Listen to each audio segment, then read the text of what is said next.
The Selfish Gene by Richard Dawkins is a book that completely changes the way we look at how life works. Dawkins argues that genes are at the center of everything, and we are just their survival machines. Here are the main ideas of the book that will definitely make you think about who is really in charge. First, we are the cab for the genes. Imagine you're a cab driver, and the passenger in your car are your genes. Your job is to drive them to their final destination, which is to pass them on to your offspring. Dawkins argues that our bodies are just temporary machines created by genes to ensure their survival. When a person dies, their genes continue to live on in their children. It's like a relay race where genes run a marathon millions of years long. Second, altruism is hidden selfishness. Imagine giving the last chocolate bar to your little brother or sister. It seems like a very kind-hearted act, but Dawkins says it's not that simple. When we help our relatives, we are protecting our own genes, because our siblings have genes that are almost identical to our own. That is, by helping others, we are indirectly taking care of the continuation of our own genes. When bees seemingly altruistically die protecting their hive and mate, this is a manifestation of selfishness of genes for self-defense. The genes don't care about the happiness of an individual. What matters is their survival and propagation. Even the nature of altruism turns out to be a clever trick of the genes. Third, parental love is a genetic investment. Why do parents care so much about their children? We used to think it was pure love.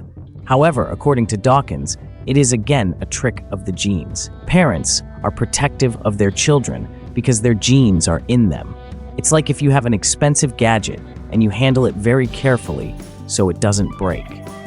Children are the most important investment in the future of your genes. The second place by the percentage of availability of your genes, and therefore the degree of your care, goes to relatives. The third, friends and colleagues. The fourth, the representative of your country, and then the entire humanity. You are more likely to help a stranger if you know that he is from the same city and country as you than a foreigner. Fourth, evolution is not a superhero's path to perfection. Do you think evolution leads all living things to some ideal perfection? No. Dawkins says that evolution is simply a process of adaptation.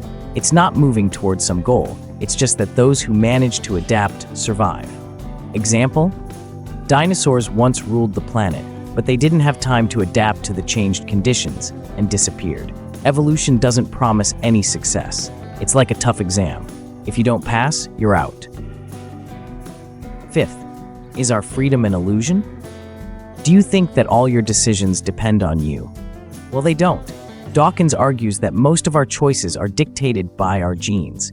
By shaping our body and brain at birth, genes create our particular behaviors in a given situation. Then, certain brain centers release various neurotransmitters that affect our moods and push us to react in certain ways to life's external circumstances. So our character is more a product of genes than a conscious choice. Also, you choose a partner not because you are attracted to their personality, but because your genes think they are a good candidate for procreation. It's as if you have a secret advisor, genes, who discreetly tells you what to do. Sixth, the natural world isn't all that pretty.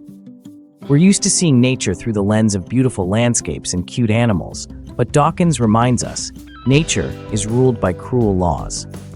Take lions, for example, who kill the cubs of their rivals to increase their chances of survival. It's shocking, but it's how genes continue to control the survival process. Seventh, family quarrels are a battle of genes. You know when siblings fight over the last cookie? It's not just a conflict over food, it's genes fighting over resources. In nature, this can be seen even among the cubs in the nest. Some chicks literally push their siblings out of the nest to get more food. Even in a family, there is a struggle for survival. Eighth, memes are cultural genes. Dawkins coined the word meme, which is everywhere now. Memes are ideas that spread among people, like genes are passed from parents to children. For example, if a joke or trend becomes popular on the internet, it's like evolution, only in the world of ideas. Also, If some building, phone, or car design becomes more in demand in the world than its predecessors, it spreads and old models are scrapped. So memes are also a way of survival, only already in the cultural space. Ninth, morality is a product of evolution. Why don't we kill or steal? Dawkins suggests that morality is also a product of evolution. Humans realized that working together was more beneficial for survival, and so moral rules emerged. That is, the rules of behavior that help a society survive evolved just like everything else in nature. 10th, genes are selfish, but we are not obligated to be so. Although genes act selfishly, this does not mean that we are obliged to be selfish ourselves. Dawkins says that by realizing our nature, we can go against it. We can choose to be kind, caring, and altruistic, even if our genes tell us something else. It's like making a conscious decision not to take an extra piece of cake, even if your inner voice says, "Take it."